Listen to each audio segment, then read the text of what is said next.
Samantha's POV. Anong oras na ba? Bakit may natawag pa sa akin? Kung kailan nakuha ko na ang tukoy, saka naman ako abalahin sa pagtulog. Bad trip naman, oh. Kinapaka pa ako yung cellphone ko nakalagay sa table malapit sa kama. Kinarap-karap ko muna mata ko para makaaninag ako ng mas malinaw. Sinagot ko na lang ang cellphone ko nang walang tingin-tingin. Yes, hello? Paos kong sagot. Pasensya na po kayo ma'am, pero kilala niyo po ba si Kiefer Bentacourt? Para naman ako nabuhusan ng malamig na tubig sa pangalang binanggit niya. Tumayo ko sa pagkakahiga at sinandalang likod ko sa dulo ng kama. Ano ka mo? Bentacourt? Can you describe him? Matangkad po, maputi, gwapo, basta po yung sikat na businessman ma'am. Kilala niyo po ba siya? Kasi kayo po nakalagay sa emergency contact niya eh. Nakita ko po siya sa Red Cobras Club po. Nakapwesto po siya malapit sa bilyaran. Bigla ako lumabas ng kwarto. Sige, pupunta ako. Pinatay ko ng tawag at walang humpay ang kabang naramdaman ko. Ano nangyari at ibang tumawag sa akin? Ang tanga ko naman kasi, di ko man lang tinanong kung ano nangyari. Naunahan na ako ng kaba. Mabilis ako nagayak at nag-jacket saka ko huling pinulot ang cellphone ko at lumabas na ng bahay at naggabang ng taxi sa labas. Halos hindi ako mapakali habang naghihintay ng taxi. Tinignan ko ang oras sa cellphone ko at alas 12 na. Ano pa bang ginagawa ng lalaking yun na ganitong oras? Ano ba ang nangyayari sa kanya? Taxi! Tawag ko sa isang taxing daraan sa harap ko. San kayo, ma'am? Tanong niya na makasakay ako. Red Cobras Club po. Alam niyo po ba? Yung isang sikat na club po na may bilyaran?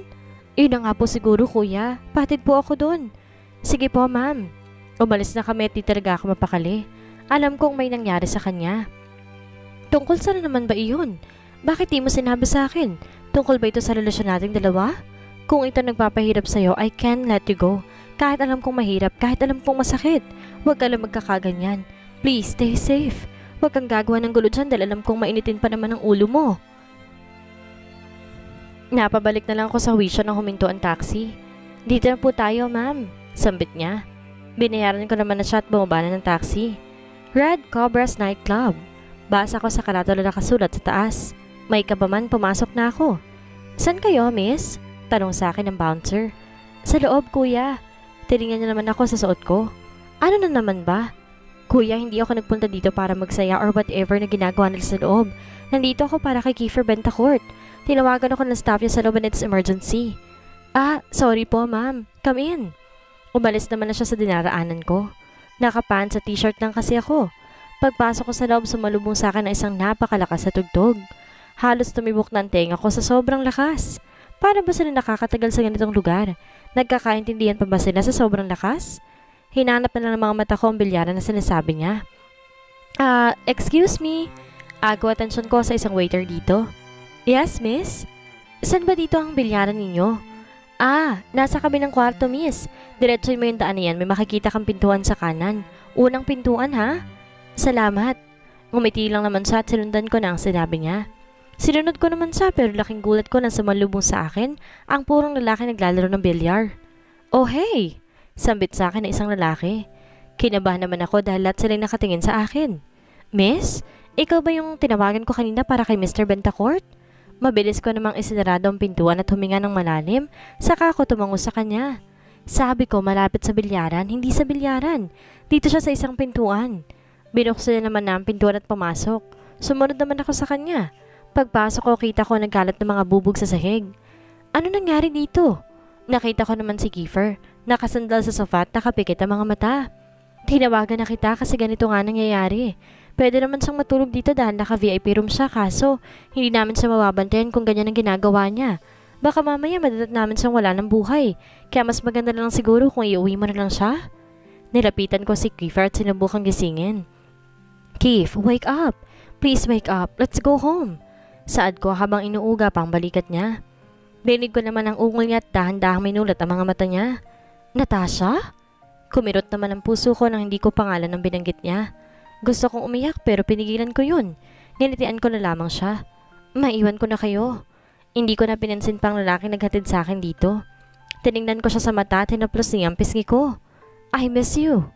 Pinigilan ko ang sakit na naramdaman ko dahil alam kong hindi ako nasa isip niya. Please come back. Tumingala ako at pilit na pinipigilan ang mga luhang kanina pang gustong kumawala sa mga mata ko. Why? Why are you doing this? Bakit siya pa rin? Akala ko ba she's gone na?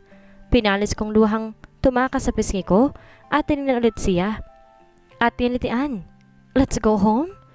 Wherever you want, basta ikaw ang kasama ko. Matamis niya akong nitian. Inalain ko siyang tumayo at kahit na pasiring-siring na siya naglalakad, kaya ko naman. May kabigatan nga lang siya. What are you doing here? Bigla niyang tanong. Sinusundo ka. Oh, how sweet you are. I like it. Dinig ko pa naman siya dahil hindi pa kami nakakalabas ng kwarto niya. Dahil dito sa loob ng kwarto, hindi mo rinig ang maingay na tugtugin sa labas. Dahil soundproof yata. Hindi ko na siya naintindihan na makalabas na kami sa kwartong iyon at naglakad palabas. Pumara na lang ako ng taxi dahil hindi naman ako marunong mag-drive ng kotse. Hindi naman siguro nila gagalawin yung kotse niya dito. Diniretso ko na siya sa bahay niya at buti na lang may gising pang katulong na siyang nagbukas na para sa amin. Ano nangyari, ma'am? Bakit lasing si sir? Takang tanong niya. Tinulungan niya naman akong alalayan siya at ihatid sa kwarto niya. Hindi ko alam kung ano nangyari eh. Sagot ko sa kanya. Nihiga ko na lang siya ng maayos. Sige na, ako nang bahala dito. Makakababa ka na. Sige ma'am, dito na lang po kayo matulog. Makikita niya naman po yung guest room sa babae. Tinanguan ko lang siya at inalis ko naman ang sapatos si Kiefer. Tinanggal ko rin ang botones ng damit niya sa taas. What are you doing? Nagitla pa ako nang hawakan niyang kamay ko at diretso nakatingin sa akin. Namumula pa ang mga mata niya. Tinatanggal ko lang para makahinga ka ng maayos. Naiilang kong sabi. Natasha? Ulit niya sa pangalan ng babaeng tunay niyang mahal. Siya pa rin pala at hindi pa rin ako. Kung ganon, ano ako sa buhay niya? Para saan palat nang sinabi niya kung mahal niya pa rin si Natasha kahit na matagal na itong patay? Hindi ako si Natasha, Kiefer. Si Samantha ito. Pinahid kong luhang sunod-sunod tumulo sa pisngi ko. Ang sakit. Ang sakit na narinig ko sa iyo ito lahat. Oh, I see. My beautiful girlfriend? My Samantha. Ngiti niyang sabi. Hilaw ako natawa dahil nasabi pa niya yun. Ano ba ako para sa iyo, Kiefer? Pigil-piyo kong sabi sa kanya. Matamis siyang humiti sa akin at sumandal sa headboard niya. Come here. Tinapik niya ang kama na nasa tabi niya. Sumunod na lang ako tumakit sa kanyang kama. Hinawakan niya magkabilang pisngi ko at tumingin sa akin ng diretso. I love you, Samantha. Mahinang usal niya. You love me? But why are you doing this to me? Nangingilid na naman ang luha ko. Hindi ko lang maiwasang hindi maisip si Natasha dahil hindi ko alam. Dahil siya pa rin? Putol ko sa kanya. Umiling naman siya. Don't get me wrong, Samantha. I love you. Pero bakit si Natasha pa rin? Alam kong hindi tamang pagsilosan ko pang taong matagal ng patay. Pero sana'y huwag mo nang iparamdam at pakita sa akin na dapat ko siyang pagsilosan kahit wala na siya. Hindi ko na napigilan ang duhang kanina ko pang pinipigilan. Pinalis niya naman yung lahat at ngumiti lang siya. Hindi ko alam kung dapat ko bang kainisan ang kanina pa niyang pag-iintindi at pangiti-ngiti. Alam kong hindi pa rin ako. Alam ko. Hindi ko na natapos pang dapat kong sasabihin na bigla niyang siilin ng halik ang labi ko. Sinubukan ko siyang itulak pero sadyang malakas talaga siya. Parang gigil na gigil niya akong hinalikan. Nung una pilit ko siyang tinutulak pero hindi ko na rin alam ang pumasok sa utak ko at napasunod ako sa bawat galaw niya. Kahit sunod-sunod pa rin ang napatak ng luha ko, tumugon ako sa bawat halik niya. Masyado ako nadala sa mga malalalim niyang halik at hindi ko na namalayan. Natanggal na niya ang pangtaas kong saplot. Hindi ko alam kung anong tawag sa ganitong pakiramdam. Halos masabunutan ko na siya dahil sa mga pinagagagawa niya. Mabilis niya ako napahiga sa kama niya at tinitigan ang kabuuan ko na siyang magpaparamdam sa akin ng hiya. Damn it! Inilis niya ang pangitaas ng damit at mabilis na naman niya akong hinalikan. Hindi ko alam kung ano ipopesto ko sa ginagawa niya. Hindi ko namamalayan ang bawat galaw niya kaya kita ko na lamang ang sarili kong walang saplot. Kita ko na rin na isang saplot na lamang ang nakabalot sa kanya. Ang nasa pambaba niya. Nanlaki ang mga mata ko na makita kong galit na ang dragon niya. Damn! You are mine tonight, Samantha. Don't you dare to ask me a question like that. If I said I love you, I love you. Hindi na ako nakasagot sa kanya nang halikan na naman niya ako sa labi. May iba namang naramdaman dahil una ay hindi ko na napansin pa iyon. As long as I can make him happy, I will do it. Oh God damn it. Bakit masakit? I'm sorry baby. It's your first time, right? Iniwas ko sa kanya ang paningin ko at natawa naman siya. I see. Don't worry. I will be gentle. Masakit man sa una pero hindi na sa susunod. Halos mapunit ko ng hawak kong unan dahil sa ginagawa niya sa akin. Parang mapupunit. Anong masarap dito? Sinundan ko ang bawat galaw niya at ginawa ko lahat na makakaya ko, masundan ko lamang siya.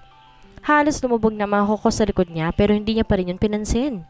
Mabilis siyang gumalaw na mas nagbibigay sa akin ng mas masarap na pakiramdam. Pareho kaming hingal na hingal na humiga na siya sa ibabaw ko. Ramdam ko naman ang likid ng pumapasok sa loob ko. Nanatili siya sa ganong posisyon at bumuntong hininga. I love you, Samantha. Mga salitang huli kong narinig sa kanya bago siya nakatulog. Sa sobrang pagod ko na rin, di na ako nag-abalang isuot pa mga saplot ko. Natulog na lang akong kumot na lang ang nakatakip sa kabuuan ko. Sana pagising ko'y wala na rin ang sakit na nararamdaman ko.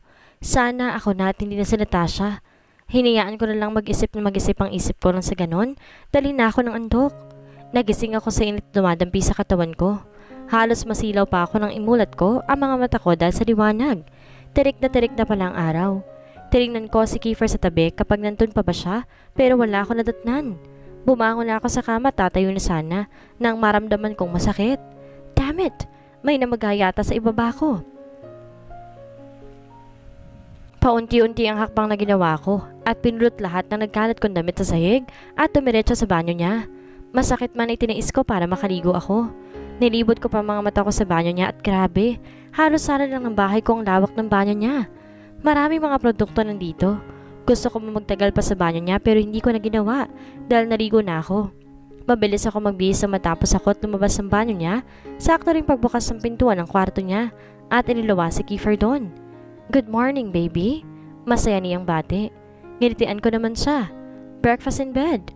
Ani at ibinaba ang tray sa mesa niya doon sa loob. Kanina ka pa bang gising? Tanong niya sa akin na makaupo na ako. Hindi na kita ginising kasi alam kong pagod ka kagabi. Nasamid pa ako sa sinabi niya. Damn it! Bakit kailangan pa niyang ipaalala yun? Inabutan niya naman ako ng tubig nangingisi-ngisi. Umayos ka nga dyan kung hindi kita sasapukin. Paranakot ko pero ang loko, ngumiti lang. Ang cute mo. Hindi na ako tumingin sa kanya dahil alam kong namumula na naman ako. Ang aga-aga, puro kaswitan ang alam na sabihin. Kumain na nga tayo. Pag-iib ako. Kumuha naman na siya ng pinggan niya at binigay sa akin ng isa, saka naglagay ng pagkain sa pinggan ko. Tahimik na lang kaming kumain na dalawa. Hindi ko lang mapigilang hindi mapatingin sa kanya minsan. Naalala ko pa, kaya niya yung mga sinabi niya sa akin kagabi. At saka, inapagkamala niya ako si Natasha. Hanggang ngayon pa rin ba ay si Natasha pa rin? Iniisip ko lang kagabi na sana, mawala na yung sakit na naramdaman ko pero bakit ganito ako ngayon? Parang kanina niya lang sinabi ang mga yon. Iniiwas kong paningin ko sa kanya kapag alam kong lilingon siya sa akin. Kiefer, ano ba talaga ako sa buhay mo? Gusto kong magtanong. Gusto ko lang sa kasagutan, pero walang lumalabas sa bibig ko. Dito ka na muna sa bahay ko, ha? Sabay tayong papasok at sabay din tayong uuwi sa hapon, okay? Nakaramdam naman ako ng tuwa sa sinabi niya dahil parang iniuwi niya na ako, pero alam kong panandalian lamang ito. Kung buhay pa kaya ang Natasha na yon, tapos may kami ni Kiefer, ako pa rin kaya ang pipiliin niya? O ako ang iiwan niya? Huwag ka ng maraming iniisip, Samantha. Dahil alam nating lahat ng babaeng pinagsasalosan mo ngayon ay wala na. Matagal nang patay. Gusto ko manghilingin na sana'y ako na lang siya. Imposibleng mangyari dahil lumaki akong kasama ni Mama. At walang kaya. Pumasok kaming dalawa sa office niya kahit natanghali na. Hindi naman na kami masyadong nagkausap dahil busy na siya. Kanina pa ako nahalatang pangising-ising ni Claudia. Ano na naman bang meron sa babaeng ito at kanya na naman ay tsura? Tinignan ko na naman siya sa peso niya at diretsong nakatingin sa akin na nakangisi. Loser. Basa ko sa buka ng bibig niya. Hindi ko na lang siya pinansin at lumabas na ako ng department nila. Buong araw kong tinutok ang trabaho ko at ganun din si Kiefer. Hindi ko nga na rin siya makausap ng maayos dahil maya ang phone call niya. Kala mo naman call center. Hindi rin kami sabay kumain ng lunch dahil busy nga siya. Pagka-uwi namin sa bahay niya ng hapon, malakas na buntong hininga niya ang kumawala. Saka umupo sa sofa habang nakapikit ang mga mata. Are you okay? Tanong niya sa akin na magtama mga mata namin. Of course. Ngiti kong sabi. Alam kong masyado na ako nahulog sa kanya pero hindi ko mapigilan eh. Mahal ko na siya. Ako na lang magluluto ha? Masaya kong sabi sa kanya na kinunutan niya naman na noo. Why? Wala. Gusto ko lang. Hayaan mo na lang ang mga katulong dyan. Malambing niyang sabi. Gusto kong magluto. Wag na. Dito ka na lang sa akin. Ano ba? Niyakap niya ako at sabay kaming napaupo sa sofa niya. Sige na, sila na lang magluto. Kanto na lang tayong dalawa habang naghihintay, please? Siringkitan ko siya ng mga mata ko at kumawala sa yakap niya. Ano ka ba naman? Ganyan na naman ang laman ng isip mo eh. Magluluto ako for us. Nguso kong sabi sa kanya. Bumuntong hininga siya at tinilikan ako sa noo. Then let's do it together. Ani ang tinanguan ko naman. Mabilis kaming tumayong dalawa na magtungo ng kusina. So, what do you want to cook? Dinig kong tanong niya. Tingnan ko na muna ang laman ng fridge niya. Ano nga bang pwede naming ilutong dalawa? May manok naman dun, may fresh na gulay din. Magtinola na lang kaya ako. Total parang ang sarap ng sabaw. Magtinola na lang kaya tayo? Tanong ko sa kanya at humarap. Tinaasan ko naman siya ng kilay na makita ko siya nakangisi. Ano na naman ba? Pampalakas ba? What? Sabi ko, pampalakas ba para sa laban nating dalawa mamaya? Ang kapal niya ha? What? Pampalakas daw? Wisit ka talaga? Kung anong pumapasok dyan sa utak mo? Sigaw ko sa kanya. Joke lang, baby. Ito naman di mabiro. Tatawa-tawang saad niya. Inirapan ko na lang siya at kinuha na lang ang manok na nasa fridge niya. Sakay binabad sa tubig. Ilagay ba naman sa taas ng fridge niya ay di tumigas? Inihanda ko naman ang ingredients na iluluto ko. Tumurong naman sa akin si Kiefer at pinilitan ng sayote inilahalahok. Inasikaso ko na rin ang malunggay, buti nilang meron sila. Matapos niyang balatan ng sayote, sinalagnan niya ang manok. Marunong ba siya? The hell? Halos isama na nga niya yung laman ng sayote sa balat na inaalis niya eh. Pumunta naman ako sa tabi niya at pinanood siya sa mga ginagawa niya. Okay naman ang ginagawa niya. Iniwan ko na siya doon at nagsarang na lang ako ng sinaing para sakto na mamaya.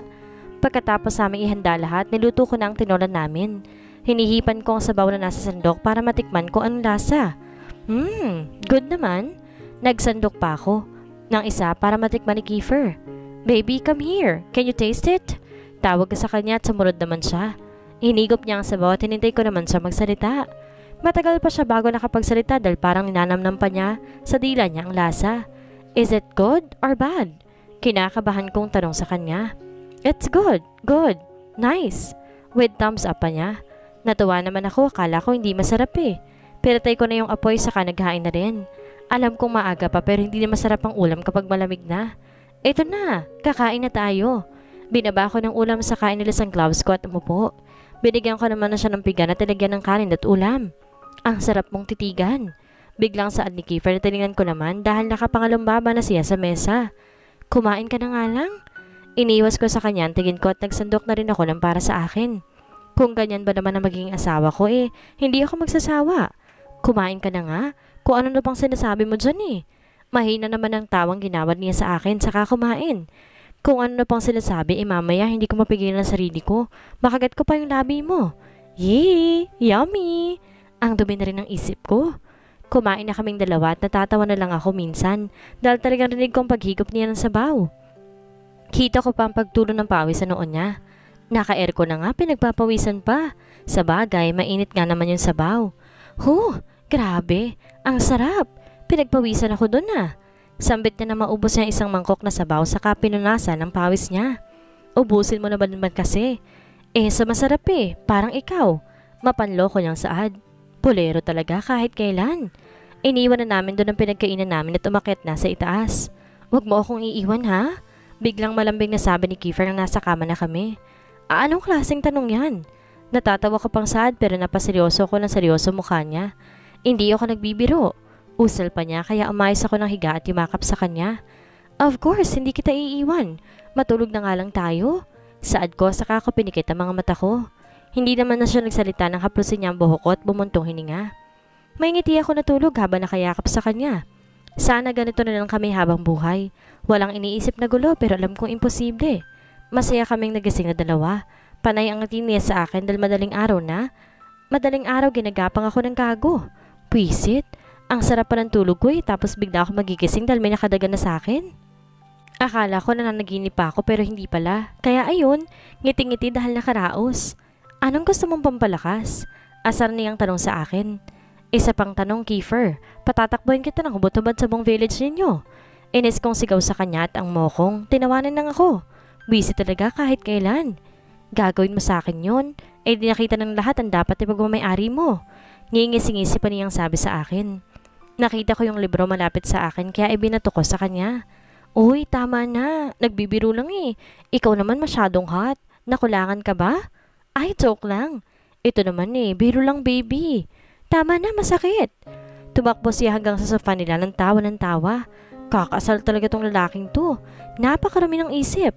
Good morning, sir. Sunod-sunod na bati sa kanya ng mga empleyado niya habang naglalakad kami. Panay-tango lang din naman ang ginagawad niya. Nakarating kami ng office niya at ang postura niya ngayon ay boss ko. Kaya nagpaka-empleyado ako sa kanya. Ganoon naman ang lagi namin routine sa trabaho eh. Hindi ako yung tipo ng girlfriend na matmaya ang landi sa boyfriend ng boss. Mabilis lumipas sa maghapon naming dalawa. Can you wait me here? Saan ka pupunta? Takang tanong ko sa kanya. Just wait me here. Huwag kang aalis, okay? Babalik din ako agad. Saan niya? Lito man, tumango na ako sa kanya. Bakit niya pa ako paghihintayin dito kung pwede niya naman akong isama? Saan naman yun pupunta nang hindi ako pwedeng isama? Habang naghihintay ako sa kanya, may lumapit sa akin. Mrs. Bentacourt? Usal ko na makita ko siya. Can we talk? Malumanin niyang saad. Para saan po? Just follow me. Naglakad na siya kaya sinundan ko na rin siya. Nakarating kami sa likod ng building ni Sir kung saan may maliit na garden. Umupo siya sa isang bench kaya umupo na rin ako sa tapat niyang upuan. Tungkol sa na naman hubang pag-uusapan natin? Kalmado kong tanong pero kahit hindi ako sigurado kung maging maayos mo pag-uusap namin dalawa. Please, leave my son. Malumanay pa rin niyang sabi sa akin. Tinignan ko siya sa mga mata niya at di ko makikitaan ng kahit anong emosyon ngayon. Sinabi ko na po ang gusto ko dati. Hindi ko po iiwan ang anak ninyo. Diretsong tingin ko sa kanya pero umiwas din bigla. 1 billion pesos. Is that enough? Nagulat pa ako sa sinabi niya at hindi pa ako agad nakapagsalita. Seriously? 1 billion pesos just to leave her son? Hilaw ako natawa sa sarili dahil doon. Iba nga naman talaga magagawa ng pera. Akala nilang mayayaman mabibili nila lahat ng tao. Tumayo ako, tinignan pa siya. Sa'yo na yan. Wala akong pakialam dyan. Walang pasubali ako naglakad palayo sa kanya. At pagkarating ko sa peso ko kanina, sakto rin na nating ni Kiefer. Let's go. Mabilis akong sumakay sa kotse niya. Nakarating kami sa bahay niya nang hindi ako umiimik at ganon din si Kiefer. Hindi ko na yun pinansin pa siguro dahil hindi rin ako nakapagsalita kaya tahimik siya. May pupunta lang ako mamaya, okay? Hintayin mo ako dito. Saan ka na naman pupunta? Kunot na akong tanong sa kanya. Just wait me here. Sabay tayong kakain. Iting sambit niya. Ngilitian ko na lang siya. Hinaplos niya ang buhok ko, tinalikan ako sa noo. Maliligo la ako. Ipagpili mo ako ng damit. Tumango naman ako kaya nagpunta na siya ng banyo niya. Nagtungo naman ako sa walk-in closet niya at naghanap ng pwede niyang isuot. Kung ano yung lagi niyang sinusuot, ganun lang din ang kinuha kong kulay. Huli kong pinunta ng nasa necktie section. Namili lang ako nang aayon sa kulay ng damit niya. Paglabas niya nagbihis agad siya at inasikaso ko naman. Ako na rin nagsarado ng mga butones at nagayos ang necktie niya. Araw-araw mong gagawin sa akin yan, ha? O ayan, tapos na. Gwapo ka na naman. Habang pinapagpag ko pang damit niya. Mag-iingat ka, ha? Hihintayin kita. Ngiting saad ko, tumango naman siya. Bigla niya naman akong niyakap na kinagulat ko pero nakarecover din agad kaya kininakap ko rin siya pabalik. Aalis na ako, paalam niya. Nilitian ko naman siya saka sumakay ng kotse niya. Sinundan ko na lang siya ng tingin hanggang sa mawala na sa paningin ko ang kotse niya. Bumalik ako sa loob at nagtingin ng graham crackers. Sa gusto kong gumawa ng mango graham eh. Ate, wala po ba kayong mango at graham crackers? Tanong ko sa katulong niya. Wala eh. Ganun po ba? Sige po, bibili na lang po ako. Naku, ako na lang. Ako na lang po. Umakit ako sa kwarto niya at kinuha ang bag at cellphone ko para bumili. Nagabang na lang ako ng taxi sa labas saka diretsong nagpuntang mall. Masaya ako na mimili ng mga binibili ko at binayaran sa cashier. Tinignan ko pa ang plastic na makalabas ako ng mall saka ngumiti. Pauwi na sana ako na makita ko ang kotse ni Kiefer na dumaan. Ayaw ko sanang sundan kaso naku-curious ako eh. Manong pakisundan nga po yung kotse na yon? Turo ko sa kotse ni Kiefer. Sinunod naman ako ng driver saka sinundan si Kiefer pero hindi rin naman kalayuan sa mall yung pinaghintuan niya. Na makita ko siyang palabasan ng kotse niya, hindi muna ako bumaba. Pinanood ko siyang umikot sa kotse niya at binuksan na sa passenger seat. Tinignan ko ng maigi kung sino yung kasama niya. Nagulat na lang ako na makita ko si Claudia. Mabilis na humawak sa braso ni Kiefer habang nakangiti. Bakit sila magkasama? Akala ko ba ayaw ni Kiefer sa kanya? Na makita kong papasok na sila ay bumaba na rin ako ng taxi. Manong pakintay ako dito ha, saglit lang po. Tumango naman siya kaya mabilis kong sinundan sila Kiefer. Pasakay na sila ng elevator na masundan ko. Pagkasarado ng elevator nakita ko sa taas ang 10th floor na tutunguhin ng elevator. Mabilis naman akong pumasok sa kabilang elevator at pinindot ang 10th floor. Paglabas ko hinanap ko agad sila pero wala akong makita. Hanggang sa makapasok ako sa isang pintuan na sa tingin ko ay restaurant. Baka nandito lang sila. Good evening, ma'am. Ay kuya, nanggugulat ka naman eh. Saad ko nang magulat ako sa kanya. Ay, pasensya na po ma'am. May reservation po ba sila? May reservation kaya si Kiefer? Hindi naman siguro masama kung itatanong ko. Kay Kiefer Bentacourt? Saad ko. This way po ma'am.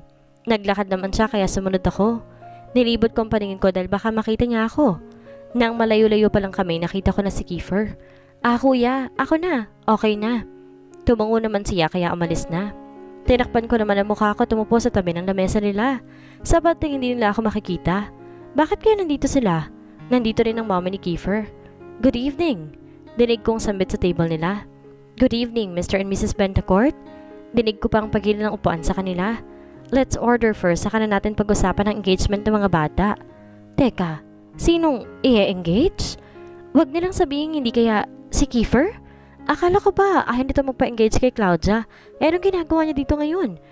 Puro business talks na lang sila hanggang sa mabanggit ng engagement party. Nakapagdesisyon na ba kayong dalawa kung saan yung gustong ganapin ang engagement ninyo? Tanong ng isang lalaki. Yes, Dad. Nagkita kami kanina ni Kiefer at napagdesisyon na namin sa bahay na lang nila gaganapin. What do you think? Boses ni Claudia. Kung ganon si Claudia ang pinuntahan niya kanina. Oh, nice. Pwede naman. Tuwang-tuwang sabi ng daddy ni Claudia. So, may date na ba? Tanong ni Mrs. Bentacourt. I think on June 6 na lang, Mom. Wika ni Kiefer. Seryoso ba siya dito? Ang buong akala ko ayaw niyang gawin to. Parang masaya pa niyang banggit sa date na napag-usapan ni Claudia. Bakit parang matagal pa? Bakit di na lang ngayong katapusan ng May? Suhestyon ng mommy niya. Well, kayo bahala, tita. Maarte pang sabi ni Claudia. Balita ko may girlfriend ka, Kiefer. Tama ba yon? Nilapit ko ang tinga ko para malinaw ko marinig ang sagot niya. Kumunot naman ng kunoo ko na marinig ko ang tawa niya. That was just a rumor, tito. Tatawa-tawa niyang sagot. Rumor lang? Eh halos kalat yun sa kumpanya niya. Rumor? They said that your girlfriend is your secretary. So how about her? Namutawi sa kanilang katahimikan. Itinuto ko pa ang tenga ko sa kanila. Oh, my secretary?